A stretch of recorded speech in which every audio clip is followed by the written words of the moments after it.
ഉയരും ഞാൻ നാടാകെ പടരും ഞാൻ ഒരു പുത്തൻ ഉയർനാടിനേകി കൊണ്ടുയരും വീണ്ടും. അതായിരിക്കട്ടെ നമ്മുടെ മുദ്രാവാക്യം. അതിനോടൊപ്പം ഞാനുണ്ട്. ഞാൻ നോക്കുമ്പോൾ കാണുന്നത് അംഗൻവാടി ജീവനക്കാരപ്പുറത്ത് സമരം ഇരിക്കുന്നു. ഇന്ന് മത്സ്യബന്ധന തൊഴിലാളികൾ സമരം ഇരിക്കുന്നുണ്ട്. അടിസ്ഥാന വർഗത്തിന്റെ ആളുകൾ എല്ലാവരും കഷ്ടതയിലാണ്. അപ്പോൾ ഇത് എന്ത് നിലപാടാണെന്ന് എനിക്ക് മനസ്സിലാവുന്നില്ല. പോട്ടെ, ഈ കേരളം എല്ലാത്തിലും ഒന്നാമതാണെന്ന് പറയുന്നല്ലോ, എല്ലാ കാര്യത്തിലും. വിദ്യാഭ്യാസത്തിൽ ഒന്നാമത്, പിന്നെ ഈസ് ഓഫ് ഡൂയിങ് ബിസിനസ്, ആരോഗ്യ മേഖലയിൽ നമ്മൾ ഒന്നാമതായി. ഇനി വരാൻ പോകുന്ന ഒരു മേഖല ഇതുവരെ പ്രഖ്യാപിച്ചിട്ടില്ല, പക്ഷെ ഞാനിപ്പോ പ്രഖ്യാപിക്കുന്നു, യന്ത്രമനുഷ്യരുടെ സംസ്ഥാനമായിട്ട്. കാരണം നമ്മൾ ഈ ആർട്ടിഫിഷ്യൽ ഇന്റലിജൻസ് എന്ന് പറയല്ലോ, നിർമ്മിത ബുദ്ധി, അതിലുണ്ടാക്കുന്ന യന്ത്രമനുഷ്യർക്ക് എല്ലാം ചെയ്യാം. പിന്നെ ആളുകളെ കുളിപ്പിക്കാം, ഭക്ഷണം ഉണ്ടാക്കാം, എല്ലാ കാര്യങ്ങളും ചെയ്യാം, വൃത്തിയാക്കാം, രോഗികളെ നോക്കാം, പാലിയേറ്റീവ് കെയർ അല്ല. പക്ഷെ ഹൃദയം എന്നുള്ളത് ഇല്ല, അവർക്ക് വികാരങ്ങളില്ല, സഹാനുഭൂതിയില്ല.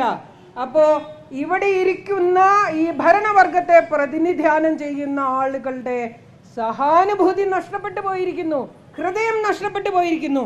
യന്ത്ര മനുഷ്യരുടെ ഒരു ഭരണകൂടം ഇവിടെ വന്നതിൻ്റെ ആഹ്ലാദം ഞാൻ നിങ്ങളോടൊപ്പം പങ്കുവയ്ക്കുന്നു. ഈ എന്താണ് ഈ സമരത്തിന് പൂർണ്ണമായ ഐക്യദാർഢ്യം ഞാൻ പ്രഖ്യാപിക്കുന്നു. നിങ്ങളോടൊപ്പം വന്ന് ഇരിക്കാൻ പറ്റാത്തതിലുള്ള എൻ്റെ ഖേദമല്ല, അതൊരു അപമാനമായിട്ടാണ് ഞാൻ കാണുന്നത്. അതൊരു അപമാനമാണ്. ഞാൻ എന്തെങ്കിലും തീർച്ചയായിട്ടും വരും. ഈ സമരം നിങ്ങൾ ഇറങ്ങിക്കഴിഞ്ഞു, ഇനി ഒരു തിരിച്ചു പോക്കില്ലത്. തിരിച്ചു പോയാൽ അത് നമുക്ക് പിന്നെ തിരിച്ചു വരാൻ പറ്റാത്ത വിധമുള്ള തിരിച്ചു പോക്കാണ്. അതുകൊണ്ട് ഇത് നിങ്ങൾ മുന്നോട്ട് തന്നെ പോകേണ്ടി വരും. ഈ സർക്കാർ തെറ്റ് തിരുത്തേണ്ടി വരും. ആ തെറ്റ് തിരുത്തുമെന്ന് തന്നെ ഇടതുപക്ഷം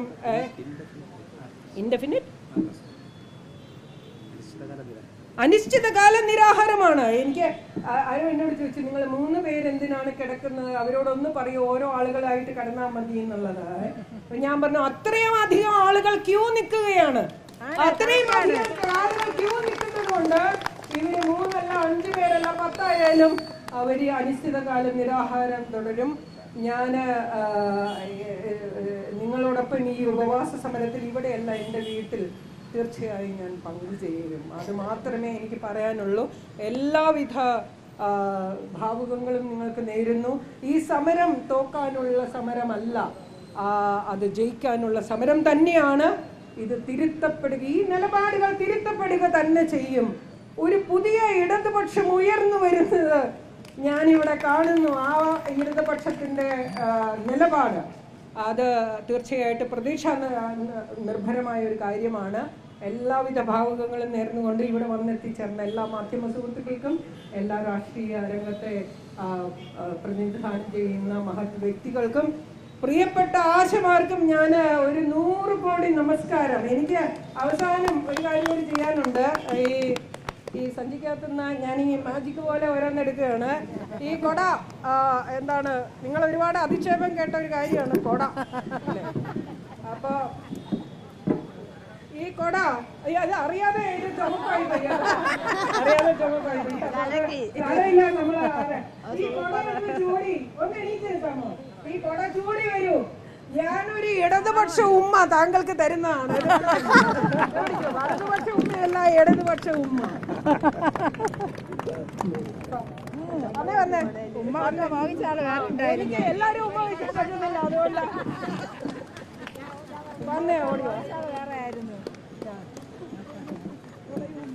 ഈ കൊടചൂടി വന്നാലേ നിങ്ങൾക്ക് ഉമ്മ കിട്ടുമോന്നൊരു സംശയം പറഞ്ഞിരുന്നല്ലോ. കൊടചൂടി വന്നവർക്ക് ഉമ്മയും കൊടുത്തു. നിങ്ങളുടെ ഈ സമരം ബാക്കിയുള്ളവർക്ക് ഒരു സൂചകമായിട്ട് തന്നെ നിൽക്കണം. അംഗൻവാടി പ്രവർത്തകർക്ക്, മത്സ്യബന്ധന തൊഴിലാളികൾക്ക്, നെയ്ത്ത് തൊഴിലാളികൾക്ക്, ഓട്ടോറിക്ഷ തൊഴിലാളികൾക്ക്, ഹോട്ടൽ പണിയെടുക്കുന്ന അതിലെ ജീവനക്കാർക്ക്, തെരുവ് വൃത്തിയാക്കുന്നവർക്ക്, ഗാർഹിക തൊഴിലാളികൾക്ക്, അവർക്ക് കൊടുക്കാനുള്ളത് കൊടുത്തിട്ട് ബാക്കി ഉള്ളത് കൊണ്ട് നമ്മൾ ജീവിക്കാം എന്നാണ് അവർ പറയേണ്ടത്. ഒരു ദിവസത്തെ ശമ്പളം ഒന്ന് മാറ്റി വെച്ചാൽ മതിയല്ലോ. അപ്പൊ അതുകൊണ്ട് PSC മെമ്പർമാർക്ക് നല്ല നമസ്കാരം, മന്ത്രിമാർക്ക് നല്ല നമസ്കാരം. എല്ലാം ഭംഗിയായിട്ട് നടക്കട്ടെ. ഇത് ഞാൻ തിരിച്ച് വെള്ളം ഒഴിച്ച് ഞാൻ തിരിച്ച് കൊണ്ടുവന്നാണ്. ഇതിനെ കരിച്ചു കളയാൻ എനിക്ക് മനസ്സ് വരുന്നില്ല. അതിന്റെ എല്ലാ ഭാവങ്ങളൊക്കെ ഇത് ഉദ്ഘാടനം ചെയ്തതായിട്ട് പ്രഖ്യാപിച്ചുകൊണ്ട് നിങ്ങളോടൊപ്പം ഞാൻ